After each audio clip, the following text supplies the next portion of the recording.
All right, how's everybody doing today? All right, Hotep. Hey, this is Michael Imhotep, founder of the African History Network, host of the African History Network show. I'm a talk show host, researcher, lecturer, writer, and historian. So it is Wednesday, March 24th, 2021, and we are live. Hope everybody's doing well today. So I wanted to come on once again and do an overview of the online course that I teach, Ancient Kemet, the Moors, and the Maafa, Understanding the Transatlantic Slave Trade, what they didn't teach you in school. Ancient Kemet, the Moors, and the Maafa, Understanding the Transatlantic Slave Trade, what they didn't teach you in school. This is a 8-week, 16-hour online course that I teach, and we deal with thousands of years of history. Normally, we do it on Tuesdays, 8 p.m. Eastern Standard Time. So we know that African American History Month just passed. And, oftentimes you will hear a number of stories about lessons involving slavery going wrong in our schools, especially during African American History Month. Okay. And this past February was no exception. We saw a number of different stories about insensitivity when it came to stories dealing with or lessons dealing with African American history. And I'm going to talk a little bit about that. And then I want to do an overview of the class as well to show you exactly what we cover in the class. So I do a PowerPoint presentation, and we deal with thousands of years of history, and we deal with what led up to the transatlantic slave trade taking place also. Okay. And we have to deal with the 800-year occupation of Europe by the Africans known as the Moors. And oftentimes that's a missing link in the history because many people mistakenly think that when the transatlantic slave trade starts in the mid 15th century, this is when Europeans first come in contact with African people. And that's just not true at all. All right, so I want to bring up the PowerPoint presentation. We'll do a brief overview of this. Now, you can register for the online course also at our website, AfricanHistoryNetwork.com, AfricanHistoryNetwork.com, and I'll post a link here as well.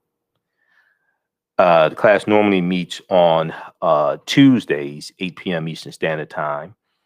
And if I can't do it on Tuesday, then we'll do it on Wednesday. All right, we'll do it the next day. Okay, so let's look at this here. I want to show you one quick story here.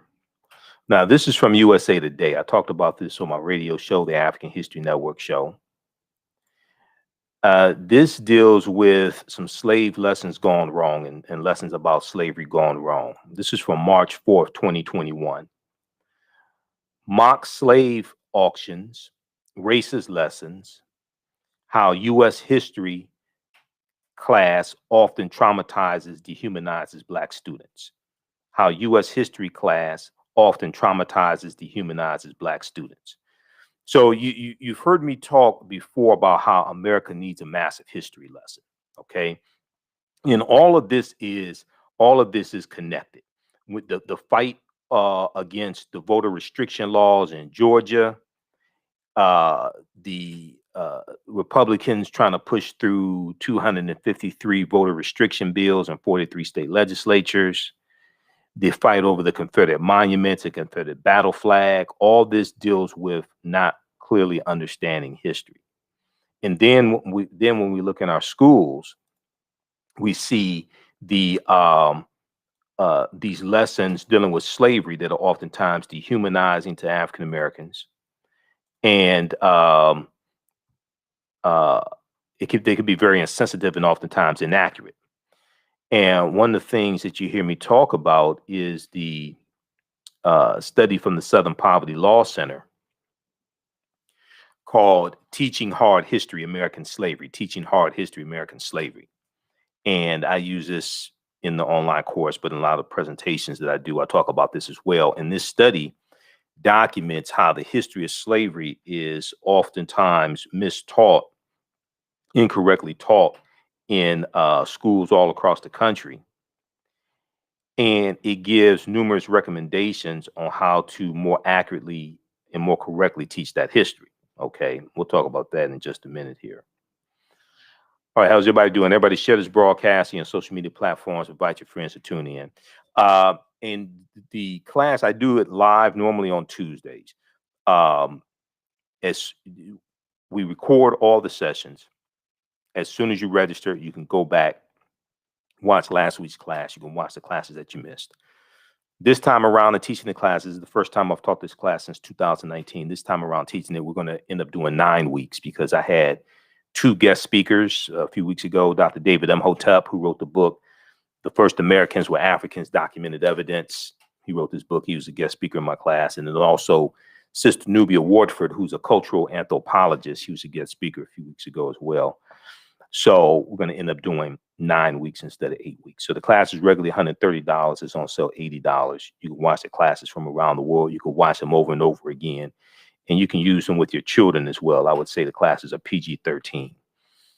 Okay. So if we look very quickly here at this article, and then we also see the fight. I'm going to show you another article in just a minute.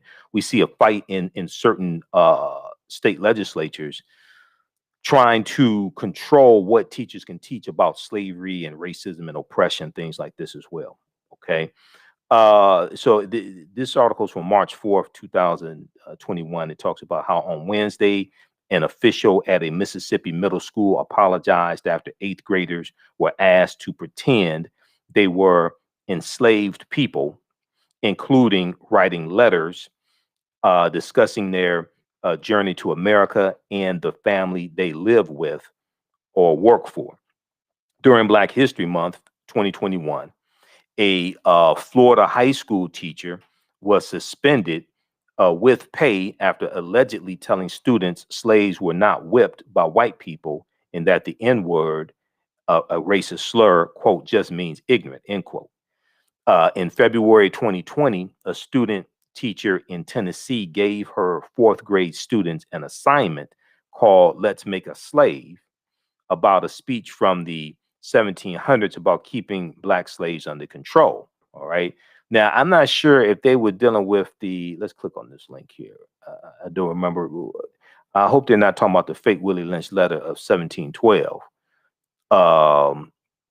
Let's make on November 3rd. Okay, so let's look at this article here. See, this is what happens to a lot of our children in schools. Okay. And it could be public school, private school. It could be independent school. It could be a homeschool, because I'll be the first one to tell you, there's some people doing homeschooling, don't know what the hell they're doing. Okay, so it's not specific to the type of school. All right. The problem is a lot of the information is just wrong. Okay. Metro Schools employee alleges she was demoted after complaining about slavery assignment. This is from December 1st, 2020. Metro Schools employee alleges she was demoted after complaining about slavery assignment. So if you've seen my broadcasts over the past few years, you know I've done a number of them dealing with slave history lessons gone wrong, slavery history lessons gone wrong. We see this every February. Now we'll see this throughout the year, but especially in the month of February for African American History Month, we'll see this. Okay. All right. So it says a Metro Nashville public school employee has filed a lawsuit alleging she was demoted from her position with the district after filing a first lawsuit on behalf of her son over a controversial assignment taught at Waverly Belmont Elementary School early this year, early 2020. The employee, who is referred to as Jane Doe in the documents to protect the identity of her children, alleges that she was fired from her position in Metro's central office and was then passed over for a new position after filing a lawsuit on behalf of her child in November. Now, on November 3rd, the Nashville family filed a lawsuit over the assignment called Let's Make a Slave, which was given to a 4th grade class in February. Okay, this is during Black History Month. The assignment focused on a speech said to have been given in the 1700s by West Indian plantation owner Willie Lynch to white Virginia colonists about how to control their slaves. Now, already red flags are going off already.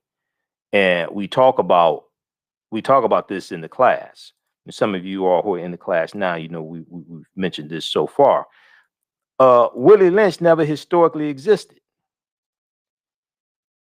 Willie Lynch never historically existed. The Willie Lynch letter has been proven to be a fraud.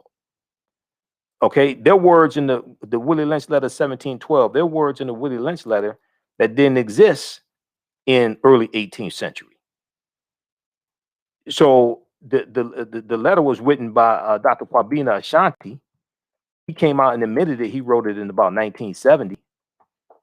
He was trying to show how African Americans were acting like slaves, but the letter has been proven to be a fraud. And then if you research Professor Manu Ampem, and I've interviewed Professor Manu Ampem a number of times, he has a series of essays called Death to the Willie Lynch Letter, Death to the Willie Lynch Letter. He goes through step by step and shows you how the Willie Lynch letter is a fraud. So, see, once again, for them to use this as a teaching tool is just backwards. I was going to call it as backwards, but it's just wrong. It's just it's just wrong. Okay, it's false. It's as wrong as that fake 1776 project that Donald Trump commissioned, and thankfully Joe Biden dismantled the commission and took down that BS report that the commission put together and Trump put on whitehouse.gov. But I want to go back to this article for a second because this deals with this is one of the reasons why the class that I teach is so important. And I share this type of information with people. I share this type of information with parents and try to give them some resources to use with their children. But also I tell them, you can share these resources with the teachers, because a lot of the teachers in school, and this is why this study from the Southern Poverty Law Center is so important, teaching hard history, American slavery, because a lot of teachers mean well, but they don't have the proper resources. They don't have the proper tools. And some of them just don't know. Some teachers mean well, but just don't know. And this is one of the things that the study explains. Now, you can download this study from splcenter.org, splcenter.org, and that's Southern Poverty Law Center, and search for teaching hard history. Okay, teaching hard history. And you can actually download the study. I downloaded it, took it to a printer, got it printed up. Okay, I'll show you some information from the study in just a minute here. But I want to deal with this because these things like this happen to our children in schools. Okay, and I read about this stuff, and a lot of times, parents don't know what to do about it. But so for this was during February. This is during Black History Month. The assignment focused on a speech said to have been given in the 1700s by West Indian plantation owner Willie Lynch to white Virginia colonists about how to control their slaves. Now, right there, whatever teacher uses doesn't know what they're doing. Now, in the new lawsuit filed in U.S. District Court on November 24th, 2020, Jane Doe claims that her previous job position was eliminated and she was demoted back to a classroom teaching position, and only then because she is tenured, in retaliation for her speaking out and filing the first lawsuit over the assignment and the harm her son suffered. Okay, so here you have this sister speaking out against this bogus history lesson, or African American history lesson, and they're using a fake speech in the lesson, and she's speaking out against the lesson and talking about the harm that her son suffered. Now, the lawsuit alleges that Metro schools violated Jane Doe's First Amendment and 14th Amendment rights to free speech and due process, as well as violated the Tennessee Human Rights Act when metro schools discriminated against Jane Doe and selected a less qualified male candidate for the position she applied for. Okay. So read the rest of this, and it talks about let's look at this here. The initial lawsuit. The initial lawsuit filed November 3rd alleged that Jane Doe's son, referred to as John Doe in court documents, suffered repeated acts of racial harassment by adults and peers when the Let's Make a Slave assignment was presented in class. The lawsuit alleges that both the teacher, Andrew Herman, and the school district had knowledge of the harassment and the, quote, racially hostile educational environment, end quote, but were indifferent to the circumstances. Racially hostile educational environment. Now, the assignment required students to read the speech. This is the fake Willie Lynch speech of 1712. I've done a lot of research on the speech. I've done lectures in the past, and I've interviewed Professor Manu and Pim a couple of times dealing with and going through breaking down the fake Willie Lynch letter 1712. Willie Lynch never historically existed. The letter was written in about 1970. There are words in the speech like self-refueling that are 20th century words, not 18th century words. Self-refueling comes from the transportation industry. The letters are fraud.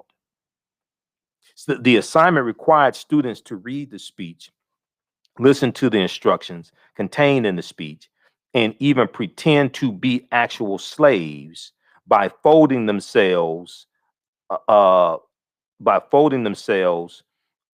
their desks and pretending to seek freedom from slavery, according to the lawsuit. Now, see, when I hear things about stuff like this happen to our children, it pisses me off, because if you read the study from the Southern Poverty Law Center, Teaching Hard History, American Slavery, one of the things, now this is a free study. Now, how I know about it and teachers that have teaching certificates don't know about it, I don't understand. I'm still trying to figure that out. One of the things they tell you in the study is don't do slave reenactments, don't do mock slave auctions. They tell you don't do these things because they can be harmful, not just to African American children, but children in general. Okay, so I don't understand why teachers who have teaching certificates and went to school for education, I don't understand why they're still doing this. Every school district in America should be using this study. It's free. I don't understand it. It's free. I took this to the printer, got it printed up. It's free to download. I'm still trying to figure this out. Okay, so let's continue. How's everybody doing? Everybody share this broadcast on your social media platforms. Invite your friends to tune in as well. And I'm going to do an overview of the online course that I teach, also called Ancient Kemet, the Moors, and the Maafa, Understanding the Transatlantic Slave Trade, what they didn't teach you in school. We'll post a link here. You can register for the online course. We normally do it Tuesdays, 8 p.m. to 10 p.m. Eastern Standard Time. But the next class is going to be Wednesday, March 24th, 2021. Okay, so you can register for that, and we get deep into the history. All right, I want to go back and look at this article, because this is very, very important here about things like this that are happening to our children. Okay, let's go back to this. Let's turn the screen share back on.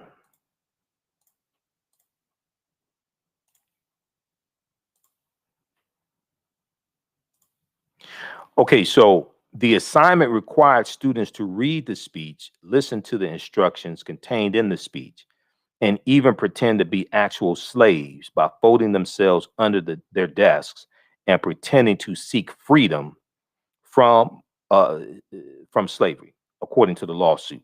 Now, the family claims that the wild, graphic, and inappropriate content caused physical and emotional harm to their child, and then at the time a fourth grader who has autism.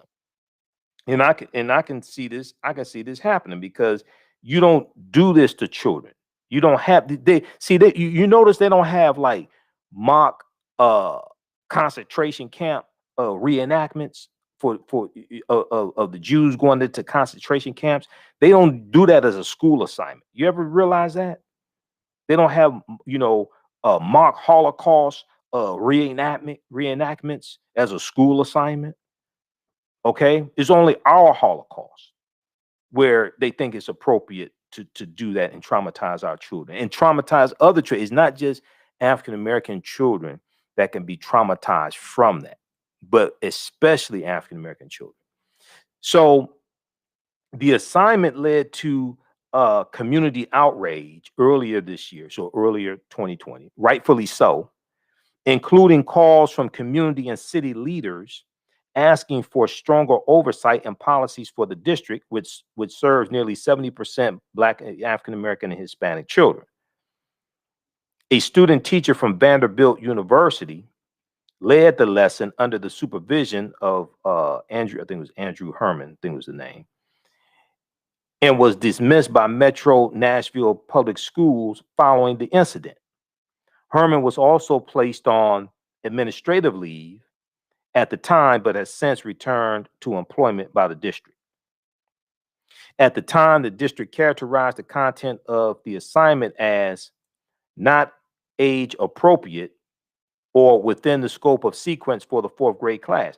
No, it's not appropriate for any age because the speech is a fraud. It's not appropriate for any age because the teaching tool that you're using is a fraud. It'd be like if you tried to teach. It'd be like if you try to teach history using Twice the Night Before Christmas as the foundation. Okay, and you're trying to explain Christmas using Santa Claus and reindeers. Okay, how the little kids, if you got little kids around, they don't exist.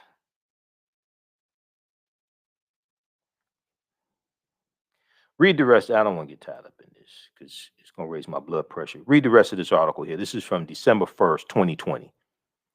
Metro Schools employee alleges she was demoted after complaining about slavery assignment.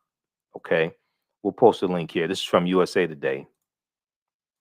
Then we look at go back to the main article I was looking at. But this is an example of this. Okay, and this is why in some of these articles they'll cite the study from the Southern Poverty Law Center teaching hard history of American slavery. I think they cited in this article as well. I saw this earlier in March and wanted to talk about this on my daily show, the African History Network show. I know a lot of you all watch the African History Network show or go back and watch the rebroadcast, but I haven't had time to squeeze this in. We've been covering what's going on in Georgia and the voter suppression tactics in Georgia and a number of different things, and I haven't had a chance to squeeze this in. Mock slave auctions, racist lessons, how U.S. history class often traumatizes, dehumanizes Black students. Okay, so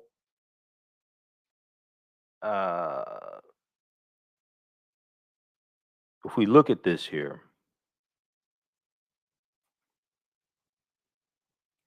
so we talked about the class from February 2020. That's a Black History Month lesson. February 2020.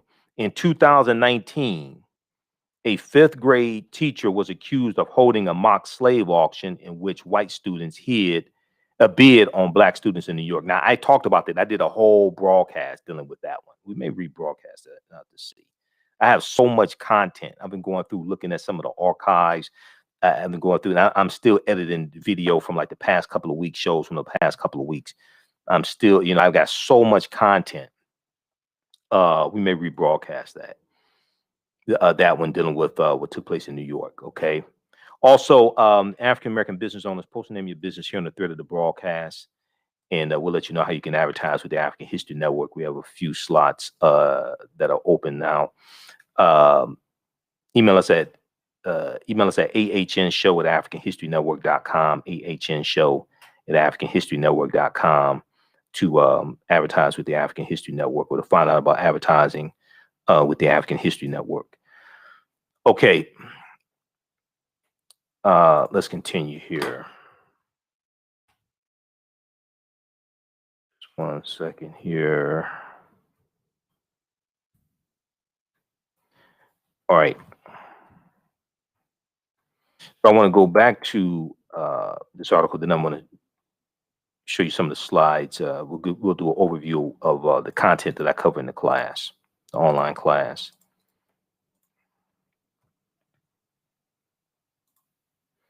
But oftentimes when stories like this happen, very few people actually talk about them. Now they'll talk about gossip, bunch of BS, but they won't. This stuff directly impacts our children. So such careless assignments and lessons can traumatize students, experts said. And they are just one example of how teachers in the USA have long struggled and failed to teach the complex history of slavery. Now, Kefferlin Brown, a professor of cultural studies in education at the University of Texas, said, unfortunately, slavery is addressed often in ways that are either marginalized or it's the other way, or it's the only way that Black people are brought into the curriculum. Now, Kefferlin Brown is cited in the study Teaching Hard History American Slavery. He did not want to be Black anymore. He did not want to be Black anymore.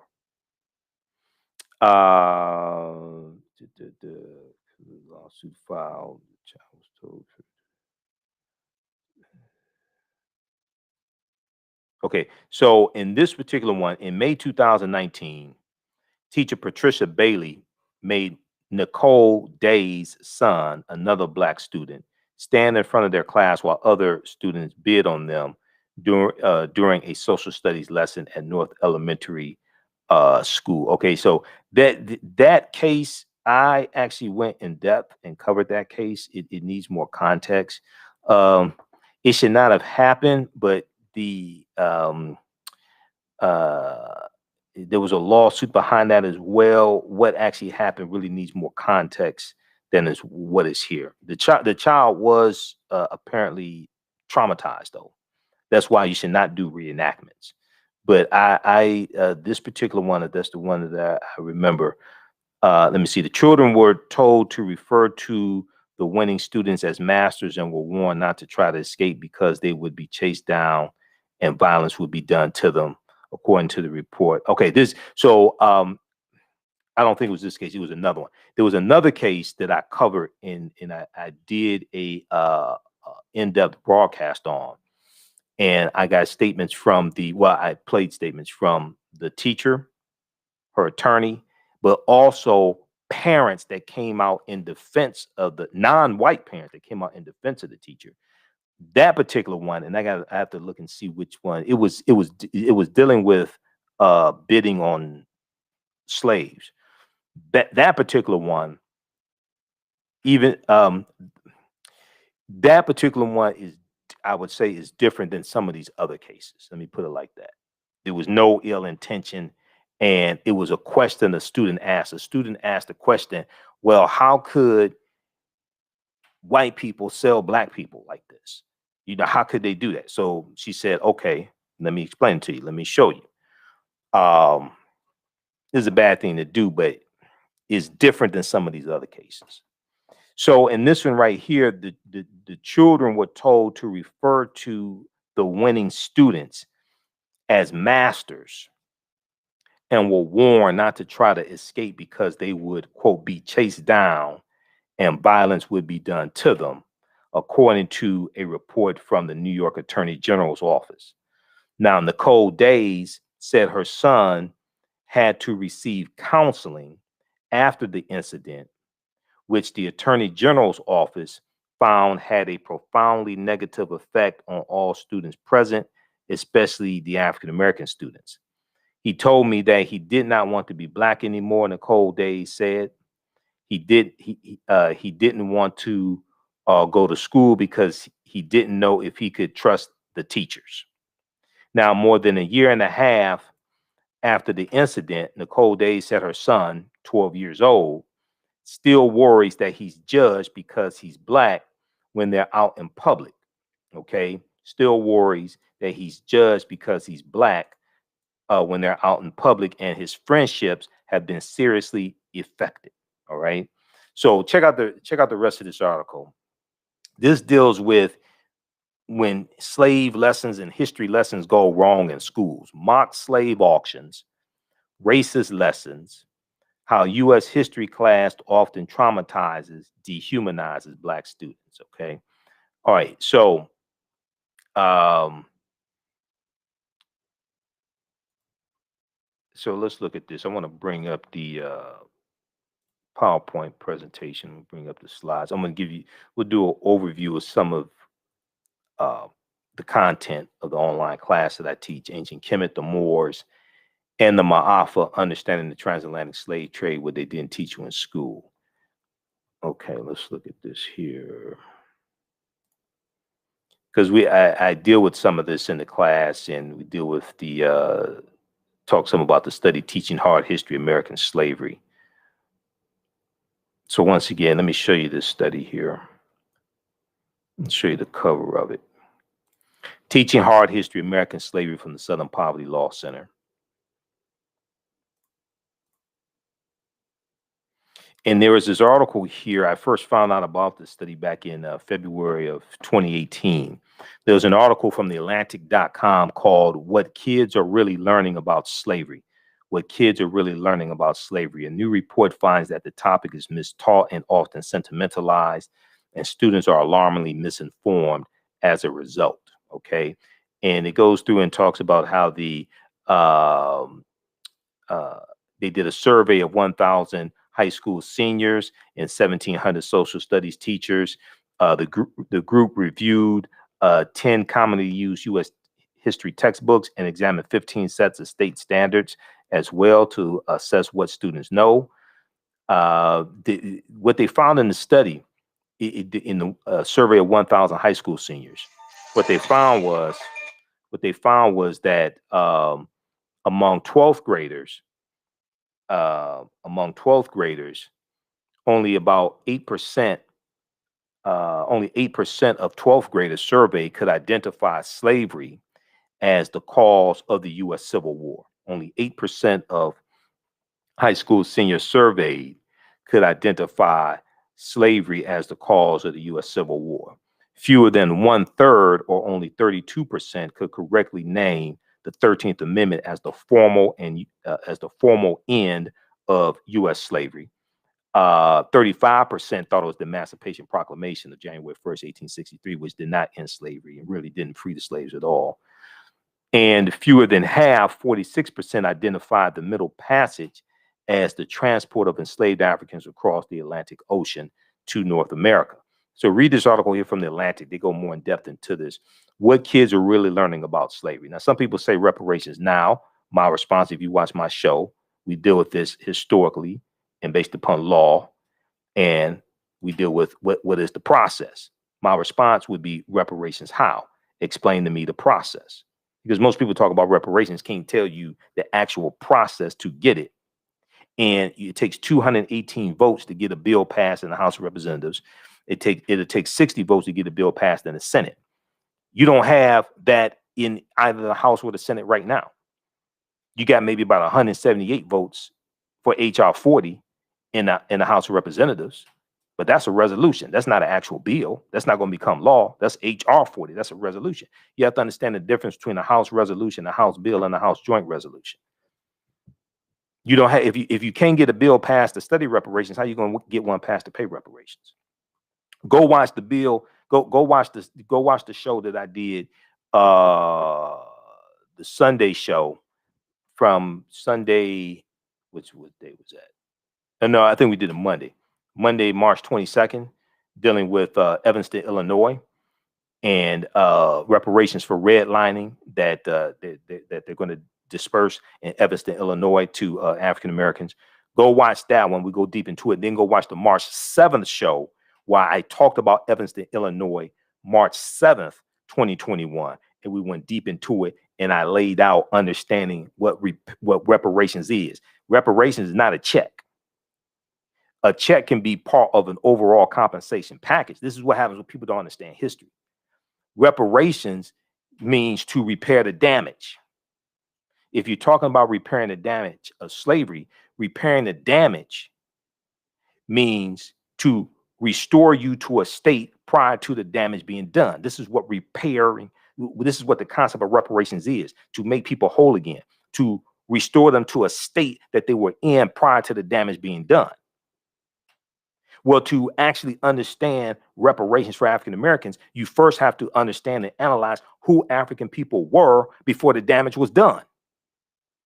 Who African people were and what we had before we were put into a system of slavery. We were people who had our history, our culture, our language, our spiritual systems, our names, our family ties, our folklore, our mores, our cosmology, our cosmogony. We had a cultural paradigm that we saw reality through that every other ethnic group of people here in America have.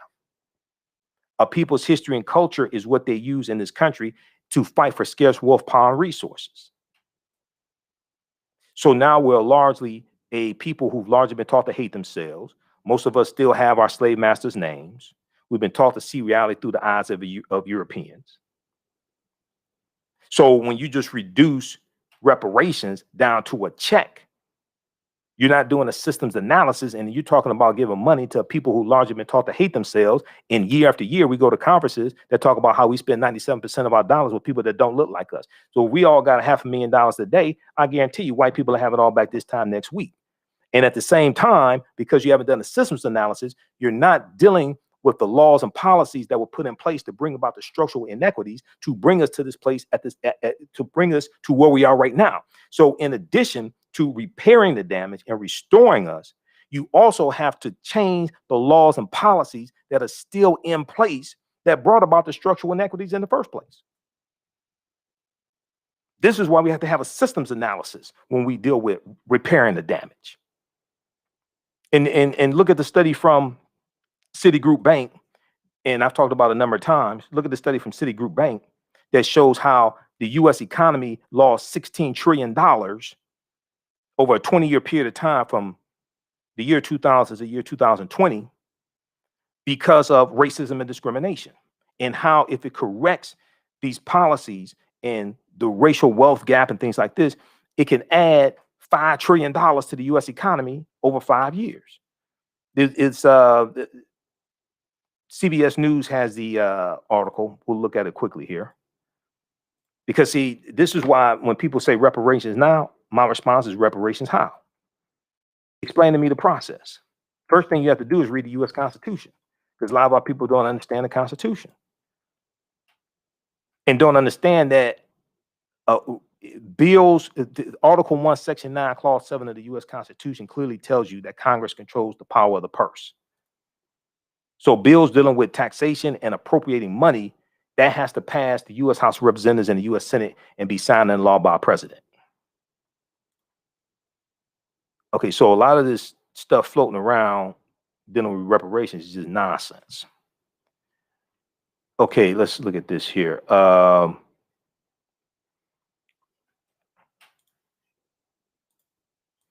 Reparations has cost the U.S. $16 trillion, Citigroup fines. Reparations has cost the U.S. $16 trillion Citigroup fines. This is on September 23rd, 2020. I've done a whole presentation that we air a number of times dealing with this. America could have been $16 trillion richer if not for the inequities in education, housing, wages, and business investment between Black and white Americans over the past 20 years, new research concludes. The study released this week by Citigroup Bank is the latest in a body of research, that attempts to quantify the economic impact of systemic racism. Now, racism is a system of advantage and privilege distributed based upon race. Racism is a system of advantage and privilege distributed based upon race. Racism has nothing to do with not liking people, calling people racial epithets, calling people the N-word, things like that. That's not racism. That's bigotry. Racism is a power structure. Racism is a group-to-group relationship. This is why we have to be very careful when people try to obfuscate, okay, what racism is, and then reduce it down to calling people racial epithets, calling people racial slurs, and then say black people are just as racist as white people. No, you don't want to actually deal with the power structure and actually deal with what racism is and how racism comes out of the ideology of European white supremacy, and it's designed to preserve genetic white survival. You're trying to confuse people on what racism is. We cannot allow that to happen. The study released by Citigroup is the latest in a body of research that attempts to quantify the economic impact of systemic racism. Citigroup arrived at a $16 trillion figure after estimating that African American workers have lost $113 billion in potential wages over the past 2 decades because they could not get a college degree. The housing market lost $218 billion in sales because African American applicants could not get home loans. And about $13 trillion in business revenue never flowed into the economy because African American entrepreneurs could not get access to bank loans. What's more, the U.S. could have $5 trillion in gross domestic product over the next 5 years if those gaps and others were closed today, the study indicated. So you're dealing with closing the gaps, which deals with changing the laws. The reason why you have to do this is because if we were able to get reparations today, right now, and it was just in the form of money, I guarantee you in 2 years, 3 years, 5 years, 10 years from now, we'll be right back in the same predicament. But the problem is there'll be less people who will be willing to listen to our issues and our complaints because they said, well, you said cut the check. We cut you a check. You right back in the same predicament. That's your fault. We ain't dealing with this anymore. This is why you have to do a systems analysis. You have to change the laws and policies that were put in place that brought us to where we are right now. That's part of repairing the damage. This is why trying to equate reparations with a check is ass backwards. You don't understand what happened. You can't just reduce that down to a check. You got to correct the laws and policies that are still on the books that brought us to this point. Hopefully y'all understand what I'm talking about. All right, read this article. Now, there are a lot of people that mean well and things like that and say, cut the check. No, do the research. It's more than that. Cash payments can be part of a comprehensive reparations package. Ain't nowhere in the hell reparations should only be in the form of money. Oh, no. Every year, reports come out and we read articles and go to conferences that talk about how we spend 97% of our dollars with people that don't look like us. What do you think is going to happen if we all get a bunch of money? You think that spending pattern all of a sudden is going to change and get better?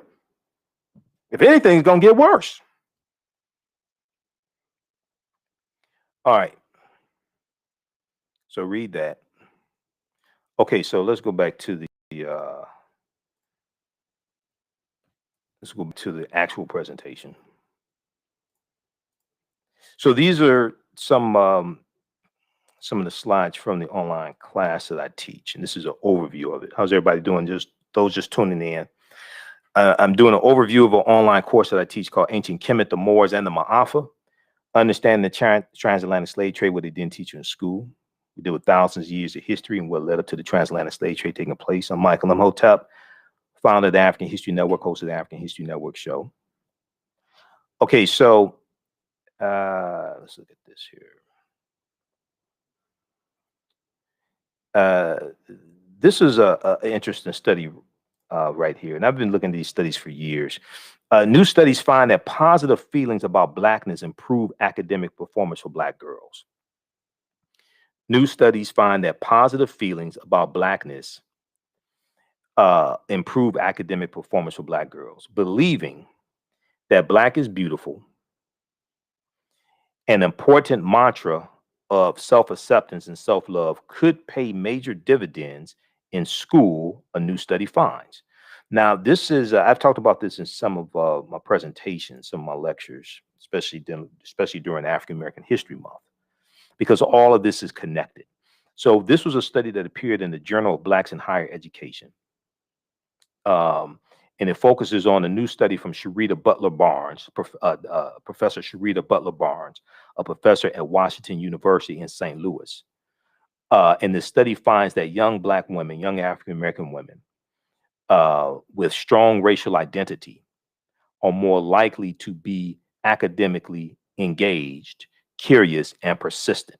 Okay, African American, young African American women or African American girls with strong racial identity are more likely to be academically engaged, curious, and persistent.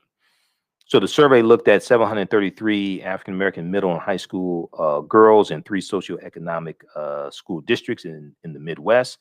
The study is called Promoting Resilience Among African American Girls, Racial Identity as a Protective Factor. Promoting resilience among African American girls, racial identity as a protective factor. And it was published on the Childhood Development Journal website. And it found that feeling positive about being Black, along with feeling supported by their schools, correlated with the girls' greater academic motivation. Now, researchers also found that feeling good about your racial identity could act as a buffer for students in hostile or negative academic environments. And there are a number of studies that show a positive correlation between African American children doing better in school academically, having higher self-esteem, et cetera, and knowing more about themselves, knowing more about their history, being involved in cultural events, different things like this. Okay. So, you know, your thoughts create feelings, your feelings create actions and behaviors, your actions and behaviors create results. What you do for yourself, what you do to yourself, and what you allow the people to do to you and get away with is based upon what you think about yourself. What you think about yourself is based upon what you've been taught about yourself. What you've been taught about yourself is based upon everything you've read, heard, and seen about yourself. All right. So here's an overview of some of the things that we deal with in the course. We deal with the 800-year occupation of Europe by the Africans known as the Moors, shocking archaeological discoveries that are causing experts to rethink everything, how insurance companies, I think I skipped a slide. Hold on. Did I skip a slide? Yeah. What was, let's start with this one here. What was the transatlantic slave trade? What were some of the events that led up to the transatlantic slave trade taking place? So we try to deal with things chronologically to understand cause and effect. What role did Christopher Columbus play? Columbus was central to the spread of the transatlantic slave trade. Columbus and his 4 voyages, and he's going into the Bahamas and Puerto Rico and Honduras and Panama and different things like this. And they're setting up, the Spanish are setting up these plantations, especially sugarcane plantations. And this increases the need for Africans there enslaving and killing off indigenous people, the native people and Taino and different things like this, the Arawaks. And in some of these areas that he's in, there are already African people there, as Dr. David Imhotep talks about in The First Americans Were Africans, documented evidence. But then they're going to have to bring in African people based upon their concept, bring in Africans, enslave them, and then you're going to see 1517 with the Asiento de Negros and King Charles I. You're going to, also known as King Charles V. You're going to see, like 1517, 1518, you're going to see the Spanish exclusively enslave African people. And that's after a conversation that Right Reverend Bishop Bartolome de las Casas has with the King of Spain. And he says that the indigenous people, the native people have suffered enough, and you should exclusively enslave African people. And see, the Spanish were the second ones involved in the transatlantic slave trade. You have the Portuguese, they're the first ones involved in 1441, and then the Spanish are right behind them.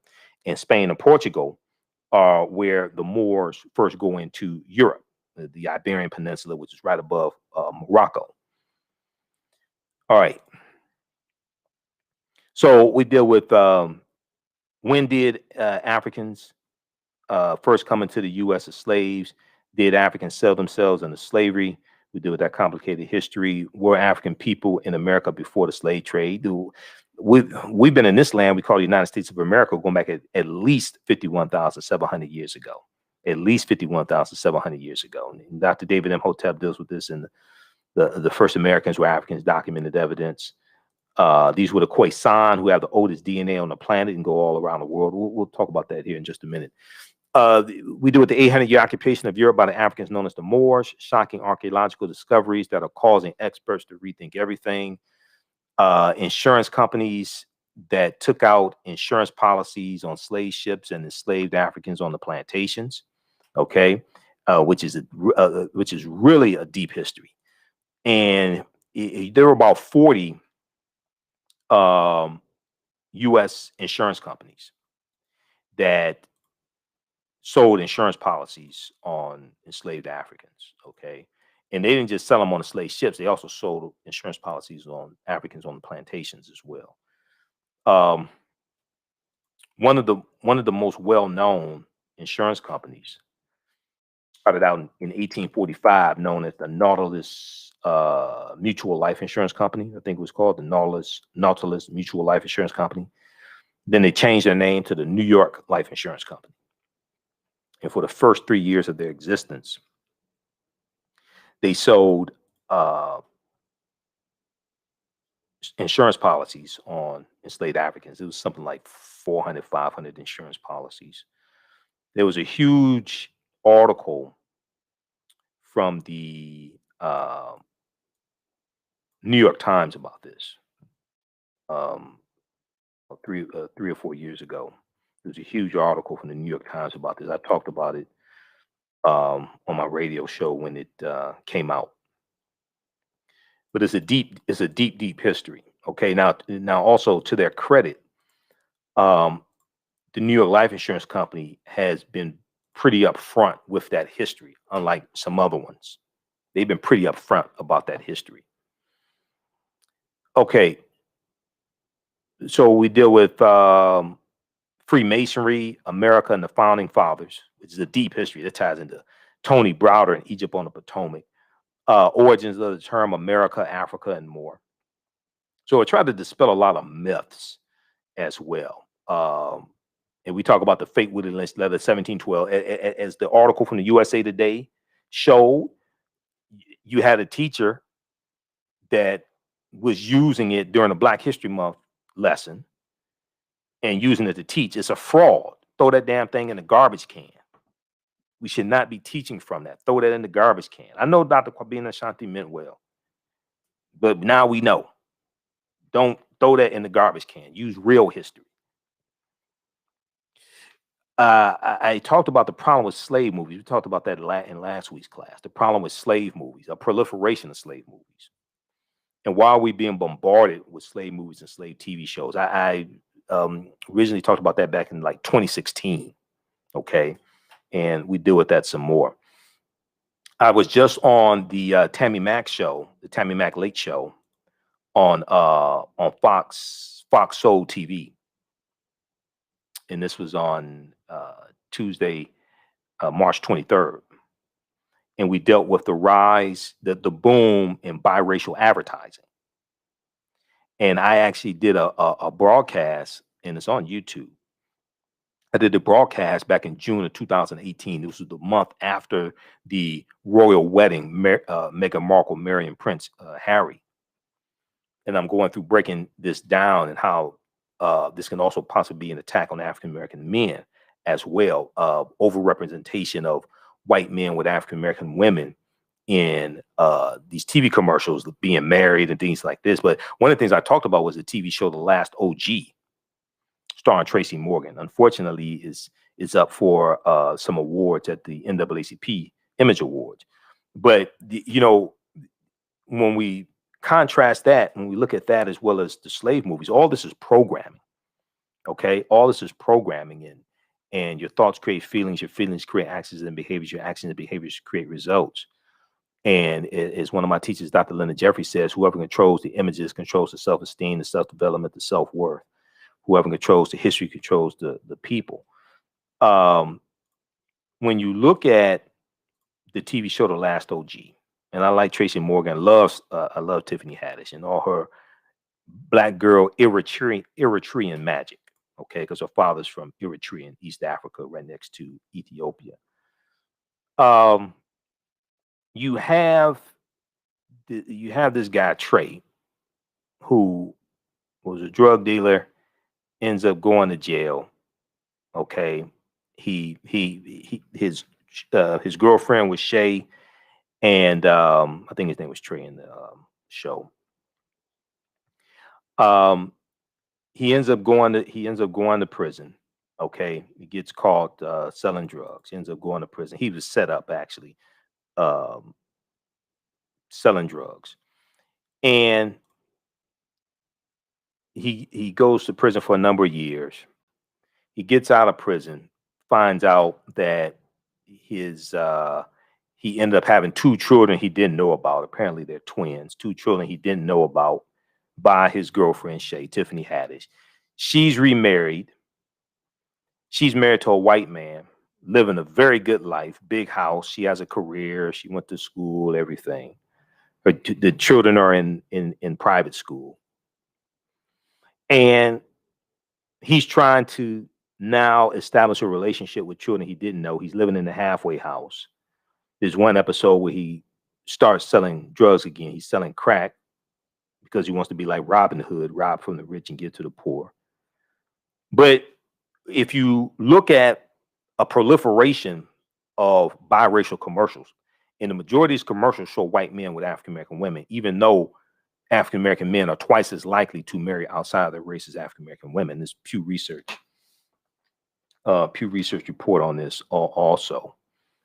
You look at the Pew Research.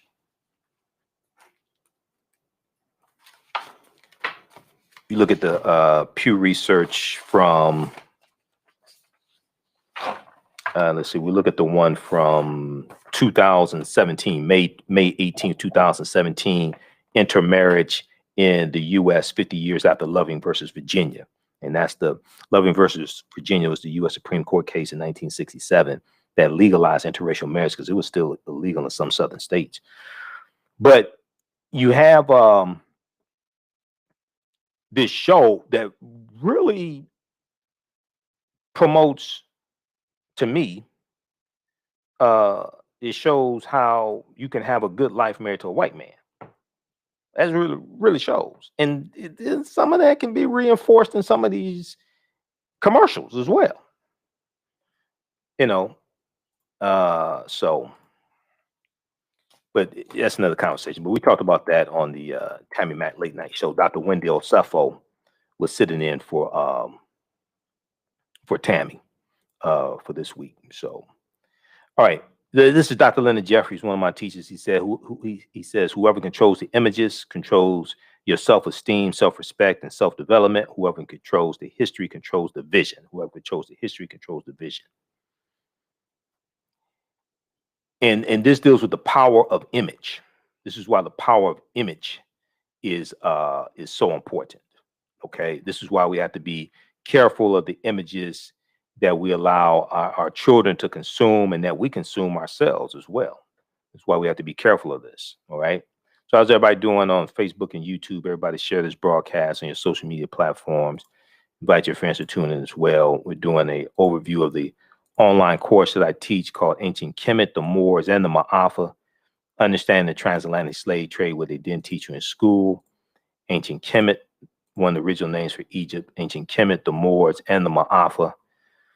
Understand the transatlantic slave trade, what they didn't teach you in school. This is normally an 8-week, 16-hour online course that I teach. We deal with thousands of years of history. We deal with what led up to the transatlantic slave trade taking place also. I do a PowerPoint presentation. We have video clips, book references, or articles. There's about 50 articles that I reference in the class. Normally, class meets on Tuesdays, 8 p.m. to 10 p.m. Eastern Standard Time. If for some reason you can't do it on Tuesdays, we will do it the next day on Wednesday.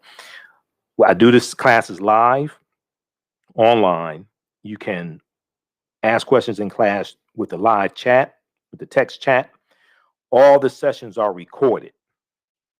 All the sessions are recorded, so you can go back and watch it over and over again. So as soon as you register, you can watch last week's class and some other classes as well. There's also bonus content there as well. Okay. All right. So the class is regularly $130 on sale, $80. As soon as you register, you can start watching the content. All right. Let's continue here.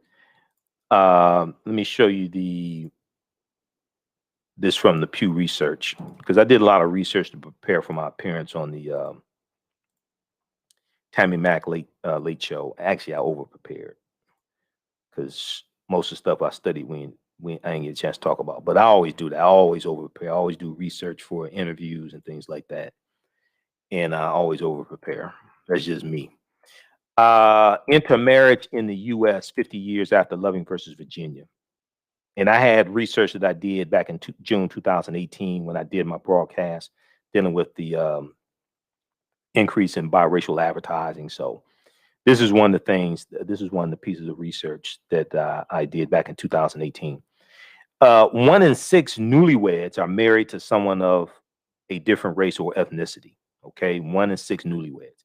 Read this from Pew Research, May 18th, 2017.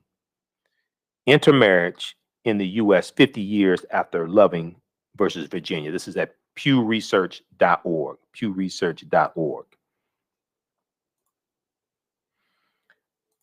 All right, let's continue here.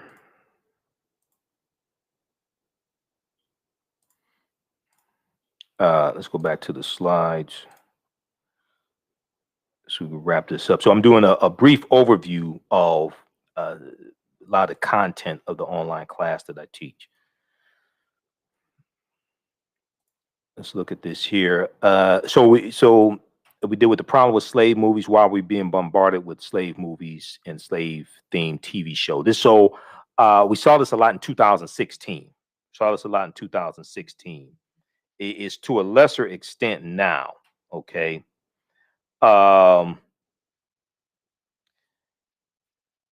It's to a lesser extent now. Now, I also talk about Asar, Offset, and Heru and the origins of the Immaculate Conception story. That's deep. You got to deal with that because Europeans, even before the Moors going to Europe, Europeans were worshiping the Black Madonna and Child. Where'd they get that from? That came from Offset and Heru. Okay, they came from Isis and Horus, Asar, Offset, and Heru. Okay. And then we deal with links to the ancient Kemet and early Christianity. Okay, that's important as well. Freemasonry in America, and the Fate Willie Lynch letter of 1712. The Fate Willie Lynch letter of 1712. All right. Okay, so we have Runoko Rashidi. This is Dr. David Imhotep, and you know Runoko. I reference his book in the class. Black Star, the African Presence over Early Europe. Okay, Black Star, the African Presence over early Europe, and also this is Renoko's book, Black Star, the African Presence over Early Europe, and also use Golden Age of the Moor. Golden Age of the Moor, edited by Dr. Ivy Van Sertima. Reference that as well. Okay, Golden Age of the Moor. 2 excellent books. Okay, so let's see here. Let's continue. All right. So this is Dr. David Imhotep. He wrote the book, The First Americans Were Africans, Documented Evidence. Came out 2011. His new book should be out any day now, actually. The First Americans Were Africans Revisited is his new book. I just interviewed him. I just had him. He spoke to my class a few weeks ago. So page 14 of his book, he deals with the discovery that took place in 2004 in Allendale County, South Carolina. And there was 13 types of evidence that thoroughly documented an African presence in this country that we call the United States of America, going back at least 51,700 years ago.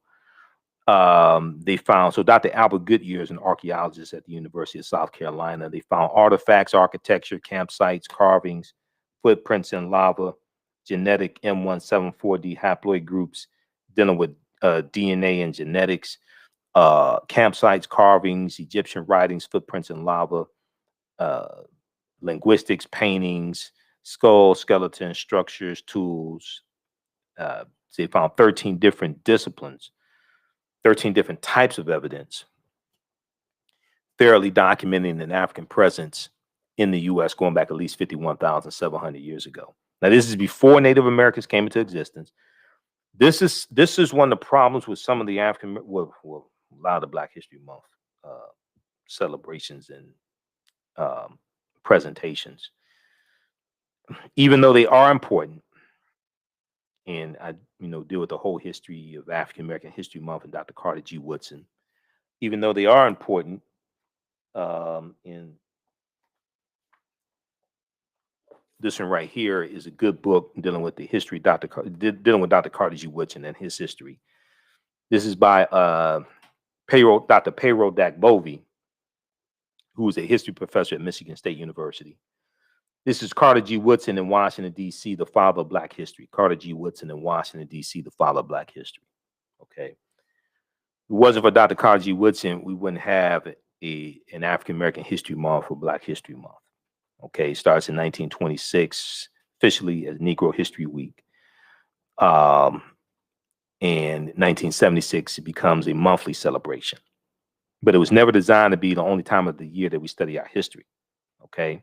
There's a period of time of celebrations and different things like this, lectures. It was never designed to be the only time of the year we study our history.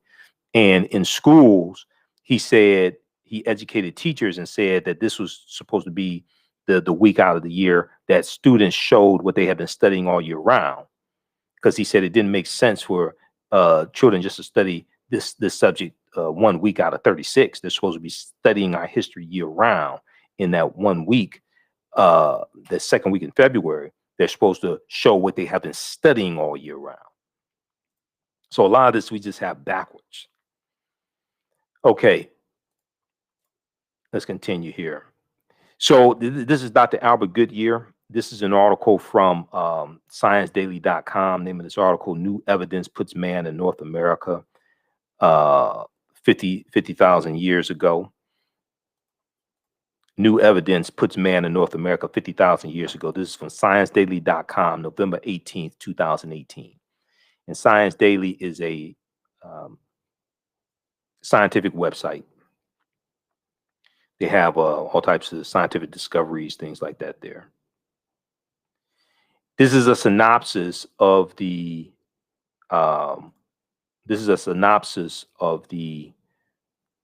article. It says radiocarbon tests of carbonized plant remains where artifacts were unearthed last May. Now, keep in mind, this discovery is made in 2004. Okay, so this is 17 years ago. Where artifacts were unearthed last May along the Savannah River in Allendale County by University of South Carolina archaeologist Dr. Albert Goodyear indicate that the sediments containing these artifacts are at least 50,000 years old, meaning that humans inhabited North America long before the last ice age, Well, who were these humans? Okay, these were the Khoisan. This is before Native Americans come into existence. These were the Khoisan who come from Southern Africa, go all around the world. Also, they're the ancestors to Dainu and the Twa, and they were here in this land also. Okay, so we deal with archaeological discoveries. I'll show you some different archaeological discoveries in recent years. We deal with the Druids, and this ties into the history of St. Patrick. Okay, so some people just celebrated St. Patrick's Day. I'm not one of them because Patrick was a mass murderer on behalf of the Eastern Orthodox Christian Church. He was a mass murderer. So we talk about the discoveries, things like this. And then let's see here. This is a discovery dealing with Tanis Heraklion, the lost city of Egypt. Okay, that discovery is from 2013. And Tanis Heraklion swallowed into the sea about 1,200 years ago. Okay.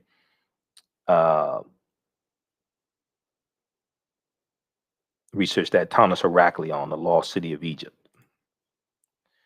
All right, very quickly here, if we look at, so we also deal with the 800-year occupation of Europe by the Africans known as the Moors. And the Moors are taking the teachings from ancient Kemet, ancient Egypt into Europe. And this is going to bring Europe out of the Dark Ages. So you have to understand like this chronology of history and what's going on in Europe when the Moors go in 711 AD. And then what this leads to. So this is a tekken. We see the tekken in ancient Kemet. The Greeks call it an obelisk. We see the Washington Monument. That is a tekken also. That's an ancient African symbol of resurrection coming from the story of Asar, Aset, and Heru. Okay. The Greeks call them Isis, Osiris, and Horus once again. And we know that 50 of the 56 signers of the Declaration of Independence were Freemasons. And we know that Freemasonry, the teachings from Freemasonry, has its foundation in ancient Africa, especially the Nile Valley region of Africa, specifically ancient Kemet, ancient Egypt. Okay, now they're dealing with watered down teachings, of course, but this is where this comes from. So if we look at Egypt on the Potomac by Tony Browder, pages 18 and 32. And Browder's a bad brother. He's a friend of mine. I've interviewed Brother Browder before, I think about 6 times in the past. And this is one of the books that we use in the class also, Nile Valley Contributions to Civilization, as well as Egypt on the Potomac. And where's that book?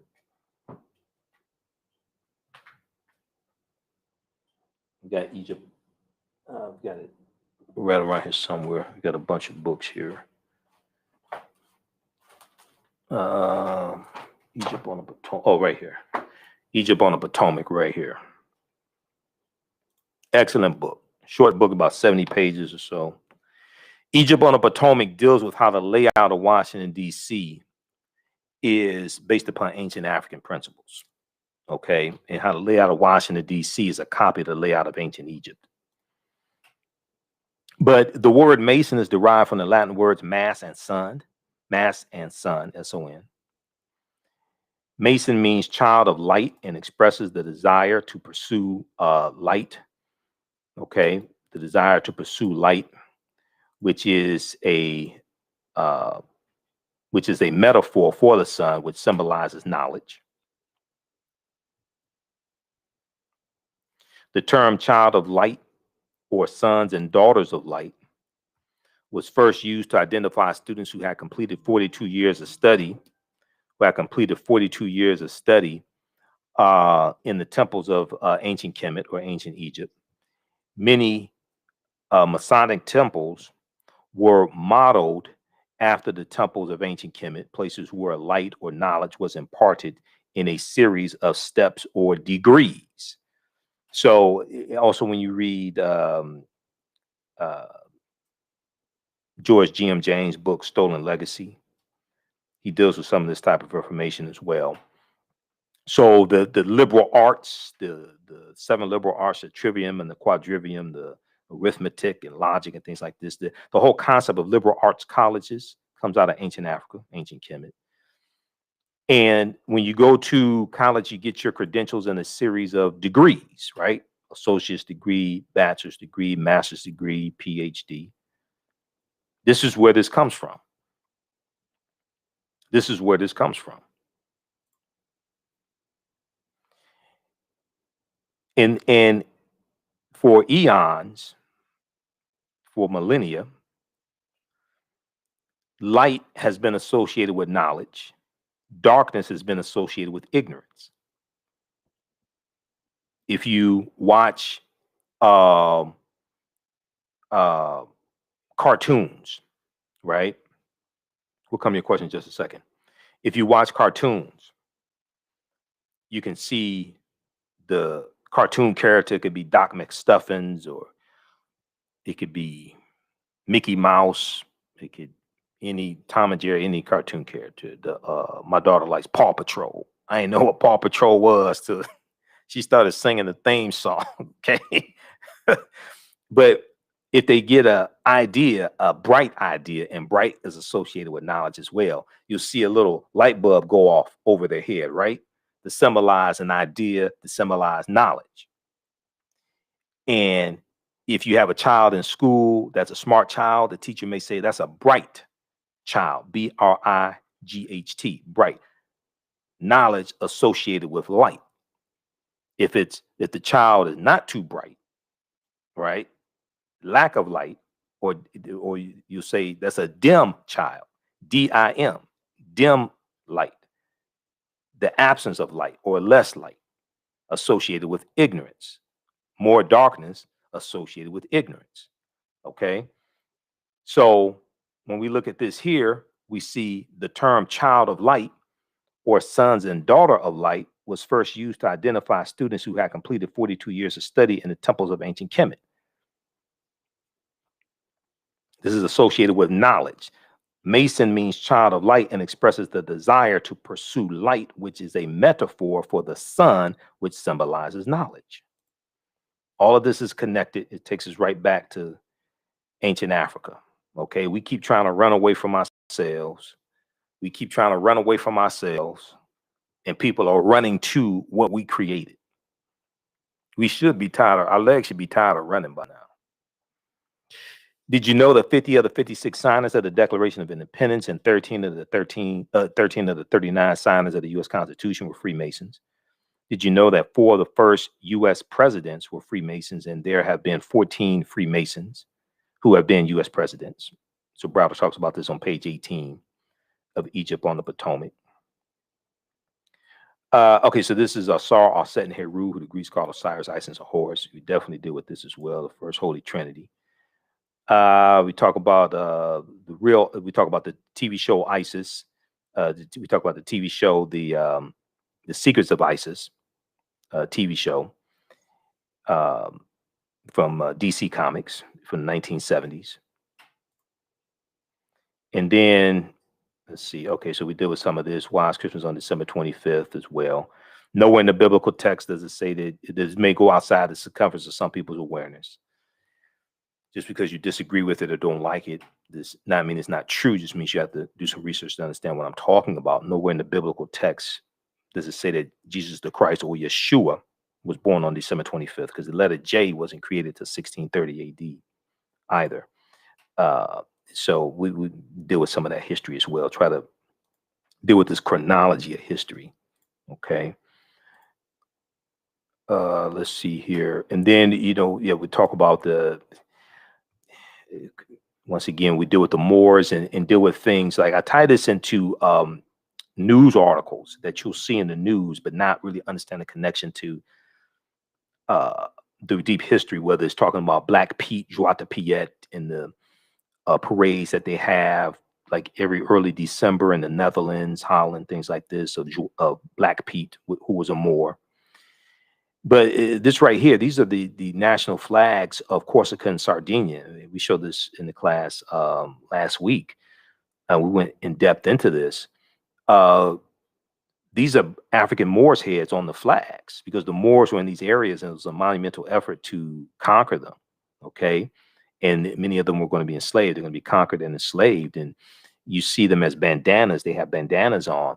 But originally, these bandanas were blindfolds to signify that they were prisoners, that they were conquered. This all ties into the history of the Moors in these areas and throughout Europe. Okay. So it's a very, very deep history. All right. So we deal with that. We deal with Christopher Columbus and where Columbus went on his 4 voyages and how Columbus was central to the spread of not just disease, okay, and decimating populations he's coming into contact with, but he's central to the spread of slavery, racism, capitalism, and the exploitation of indigenous people also. Columbus on his 4 voyages. He never comes to the land that we call the United States of America, which is really, really important for people to understand. When you look at, if you go to history.com, search for Christopher Columbus, they have a lot of good information there. They show you where he went on his 4 voyages. He never came to the land we call the United States of America. The closest he came here was Cuba, which is 90 miles away. Okay. He's in Haiti and Jamaica and Cuba, Puerto Rico, Honduras, Panama, Trinidad, things like this. He never comes to this landmass that we call the United States of America.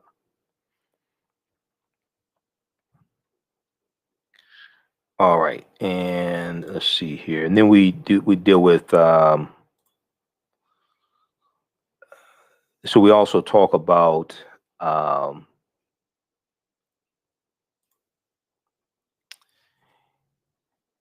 we deal with the article from Dr. Henry Louis Gates Jr. We deal with we talk about African involvement in the slave trade, and I cite Dr. Maleficenti Asante and his critique of Henry Louis Gates Jr., who one of my teachers, Dr. Leonard Jeffries, calls Dr. Henry Louis skipped the truth gates, because oftentimes he skips over the truth, even though Gates does do some good research. But some of his information dealing with the transatlantic slave trade and African involvement in the transatlantic slave trade, he's backed by European corporations, and what he's really trying to do is absolve Europeans that have to pay reparations, to say, oh, the African involvement was as equal as European involvement. No, it wasn't. No, it wasn't. Who owned the slave ships? Who owned the insurance companies? Who wrote the Asiento de Negros? Okay. Who were the ones who really profited off of the transatlantic slave trade? It wasn't the Africans. And then you had the European nations, when they're going in, they're telling the African chiefs, if you don't bring us a certain number of slaves when we come back or what have you, we're going to enslave you and your people.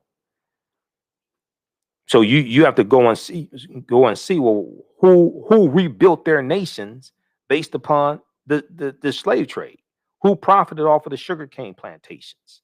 Okay, this is Europeans. All right, so those are some of the things that we deal with in the uh, in the online class. I talk about Professor Manu Ampem. I interviewed him back November 21st, 2013. We dealt with the fake Willie Lynch letter of 1712. You can visit his website, manuampem.com.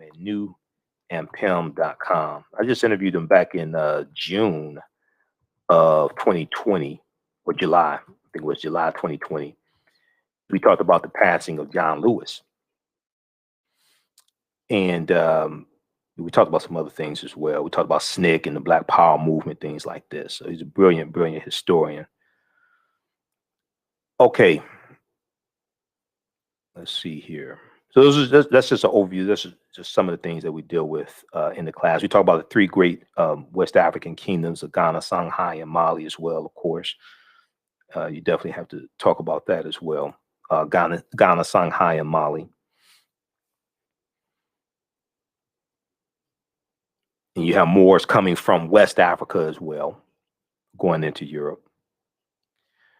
All right, so that's a brief overview of the online course that I teach, Ancient Kemet, the Moors, and the Maafa.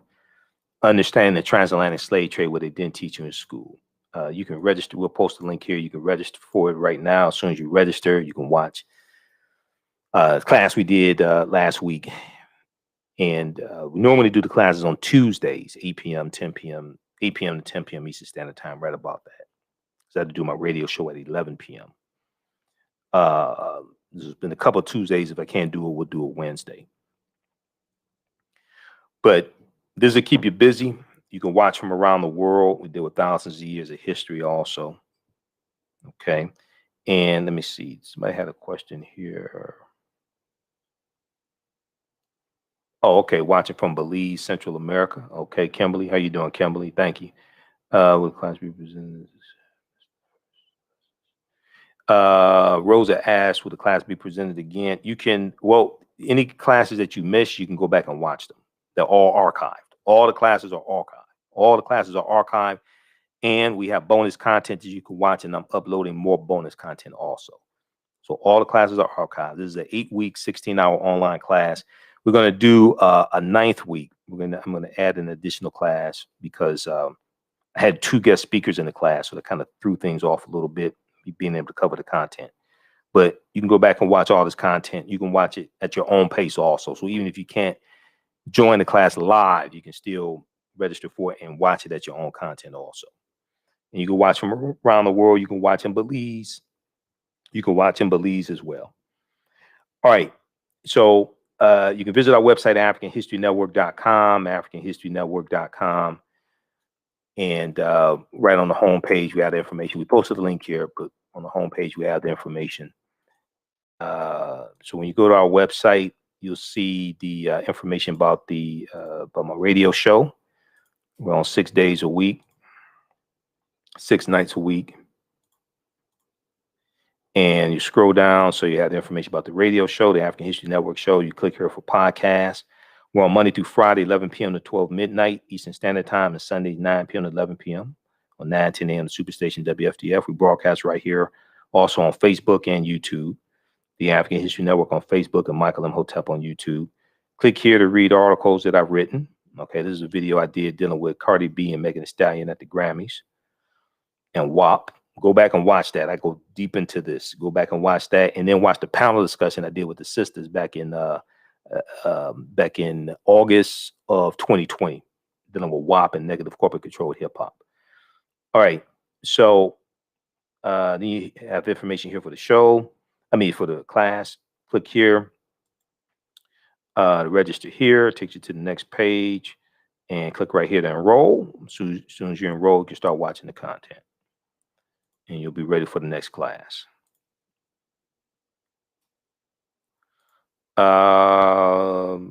What's the name of the PDF? You're talking about Teaching Hard History American Slavery. Teaching Hard History American Slavery from the Southern Poverty Law Center. It's in PDF form also, Teaching Hard History American Slavery from the Southern Poverty Law Center. It's about a 56-page study that documents how the history of slavery is being incorrectly taught in schools all across America, and how to more correctly teach the history. Teaching Hard History American Slavery. Also, if you like this type of information, you want to support the African History Network, you can do so through Cash App, $the AHN Show through Cash App, or through PayPal, paypal.me/the AHN Show, or at our website, AfricanHistoryNetwork.com, AfricanHistoryNetwork.com. This helps us keep doing the research, stay on the air, keep doing our show 6 days a week, keep doing the research, pay some of the bills, etc. When you do it through Cash App, be sure to type in $the AHN Show, okay, through Cash App, and it'll say Michael, and it'll have my picture there also. All right, $the AHN Show, SHOW. All right, well, look, hey, we're on. Be sure to listen to my radio show on Monday through Friday, 11 p.m. to 12 midnight Eastern Standard Time. Sundays, 9 p.m. to 11 p.m. Eastern Standard Time. I'm on 6 days a week. We broadcast here on Facebook and YouTube at the same when I'm doing the radio show. Turn on live notifications so you know when we go live on social media, on Facebook and YouTube. Okay, and share this with your friends. And I'll see you in the next class. All right. Remember, right now it's corrects wrong behavior. It's not over till we win. Wakanda forever. And we'll talk to you next time. Peace. Thanks for watching.